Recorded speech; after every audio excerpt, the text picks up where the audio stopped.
All right, so as you can see, there are these weird red and green berries in this tree. Except for they're not berries. Are they? No, they're peaches. They just don't get very big out here.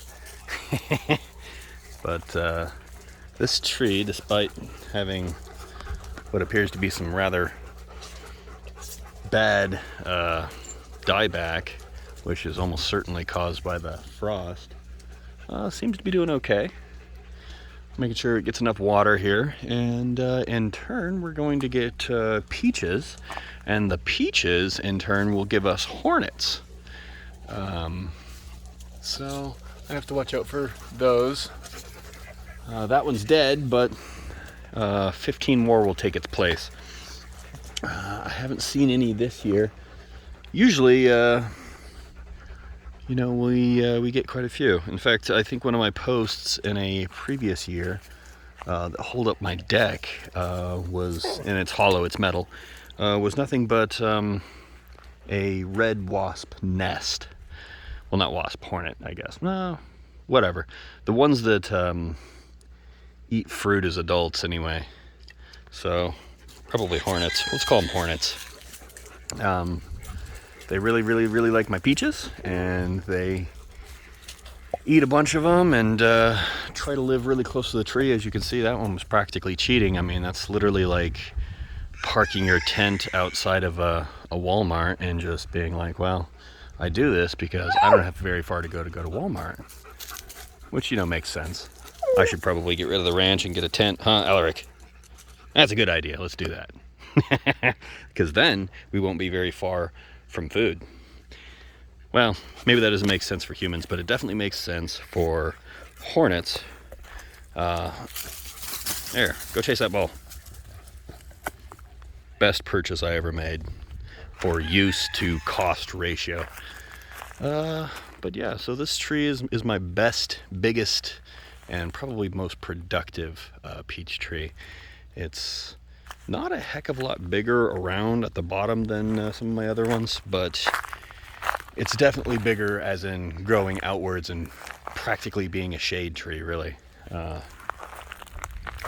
It does take a lot of water to do that, and it actually might be multiple trees there. In fact, I'm not so sure that it isn't 3 and 2 of them have grown together. I have no idea. This was all done by somebody else, and I think the proper way to do this would be to actually like top the branches so it grows out so you can actually get to most of the peaches. But I don't worry too much about that because we probably eat 15 to 50 peaches depending on whose math we're using, and then everything else falls to the ground and those things get it. And that actually kind of goes for all of our fruit trees that chickens are interested in. Back when we had live citrus trees, they were kind of an exception. Those mostly went to the goats or just stayed on the tree for 6 months, which actually doesn't seem to be all that terribly bad. Insects don't like them at all. But I wanted to come over here and check on fig trees. So it looks like, I don't know what's going on with this fig tree. It's alive down here. It's alive right there, there. So this branch is doing good. The other ones might end up needing to get trimmed. I don't know. I'm not going to do it. We'll wait a year for, to be certain. Let's see what else we have here. This is another fig tree, but this one looks, well, it's actually good at the bottom. So it also gets plenty of water, so that might also be good.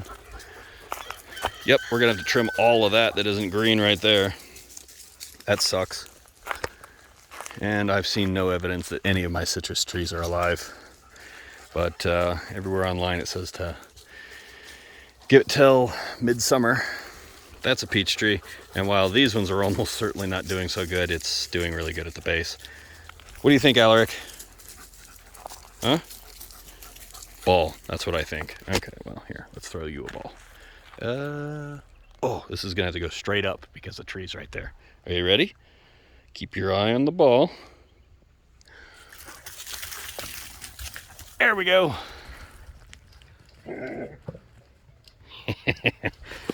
So, yeah, citrus trees are not doing so good.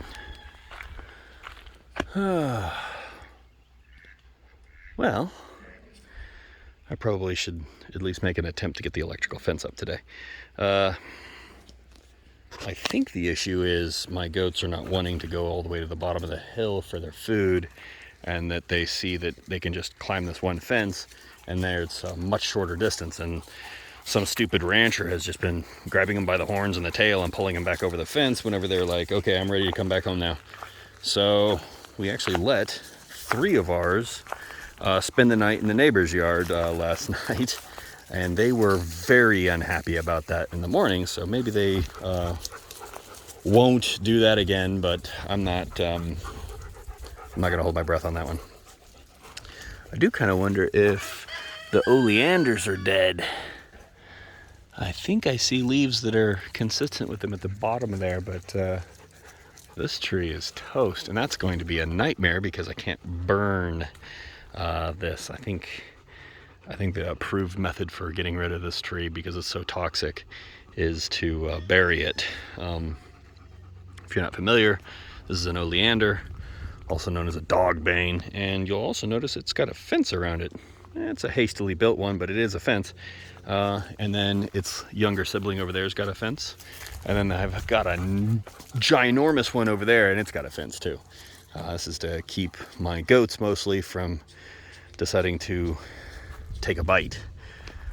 It's extremely cyanogenic, which means it's got compounds that, when digested, turn directly into some form of cyanide and then poison the heck out of whatever ate them. The Greeks actually used these in a campaign. They got honeybees to make honey from the nectar of the flowers of this thing, and then they gave it to their enemies as they were passing through their land. It went very poorly for those that ate the honey. And that's how toxic this thing is. The side effect is, however, it's extremely drought tolerant. You pretty much don't have to water them where I'm at, whereas, I mean, I have to water fig trees, and I think those are also a Mediterranean thing. But you don't have to water these. They make very pretty flowers constantly, at least where we are they do. And they get huge. This thing's probably 15, 20 feet tall, and the big one down there is probably 15 to 20 feet across and taller. And yeah, zero maintenance. And then it got really, really cold here, and I think it may have kicked this thing's butt. But it's kind of a pain in the ass if you have animals that eat leaves based on how cool they look.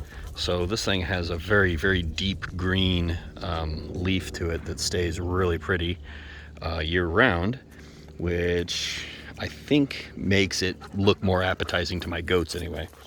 I haven't seen the birds do anything about it, but I did trim most of the leaves off the bottom where it could poke through, and I tried to keep them that way. But now it looks like it's dead, although it may be coming back from the roots, which, I'd rather it just not be here and get plants that aren't toxic but are pretty, and then throw fences around them. What do you guys think about that? Either way, this winter has been really hard on our plants. In fact, that the one that doesn't quite, the tree there that doesn't look like the fig tree and is growing up and down like this, I believe that's another citrus tree. And it might actually be alive. Look at that. I can't tell, but I think the base of it right there is growing fresh leaves. So that might be a good sign. Maybe we should, let's investigate this further.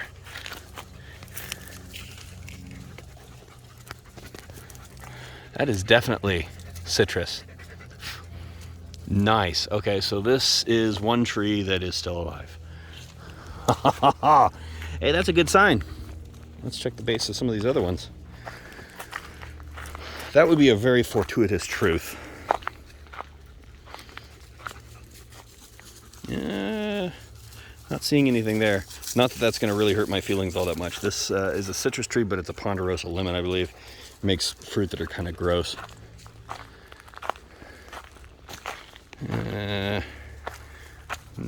go to that. Let's see. Hey, Alaric, did you hear? One of our citrus trees might be still alive. And that one's young enough that we actually don't know what kind of citrus tree it is. My plant.net app is not overly fond of doing that. So this guy here, it's dead up here, but the reddish leaves right there are shoots coming up from its root system. This is a pomegranate. Excuse me, ducks.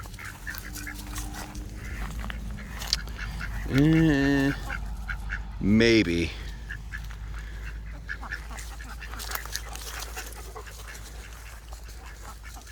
These guys here are definitely oranges, because we've got oranges off of them.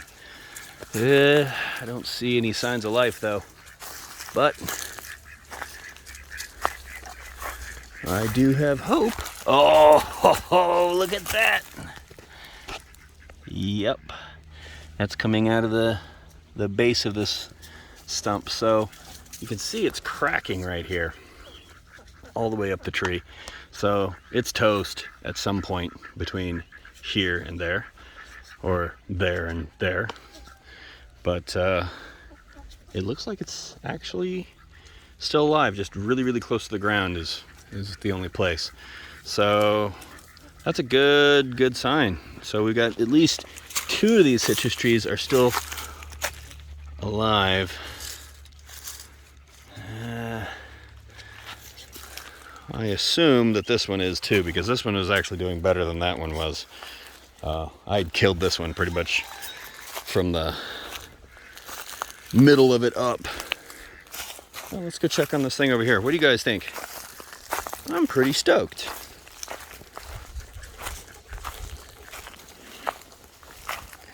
This guy over here wasn't doing amazing beforehand, so... Oh, but it is definitely alive. That is... I don't know how apparent that is. That green that you see right there is absolutely citrus. Okay. And as an added bonus, I don't see anything alive on this one. This is the other oleander here. I don't see any shoots coming off of it, so if that thing's alive and this thing isn't, that would just make my day. I'm not a fan. Not a fan. Flowers are pretty, but I can totally dig that thing up and put a hibiscus there that would make me much happier. Obviously this thing's alive. I think this is a Texas native. It's a yellow trumpeter or something like that. A pomegranate really surprised me. It's this big, but when I bought it, it had 3 fruit on it. They weren't huge, but I mean, the thing is tiny. So, you know, if you live in a arid climate like me and you like pomegranates, I got good news for you. Yeah, and there's actually a shoot off the bottom of this one too, but this one's not in question as much as that other one is. So, hey, that's pretty cool. I'll probably have to cut them off at the stump, but I'm gonna wait. Any more trauma, and I'm afraid I might actually lose them, so we'll just have to throw a lot of water on them. What do you think about that, Alaric? Our citrus trees are alive. At least some of them are. Yeah, and some of the weakest ones, so the strong ones should pull through. That would be great.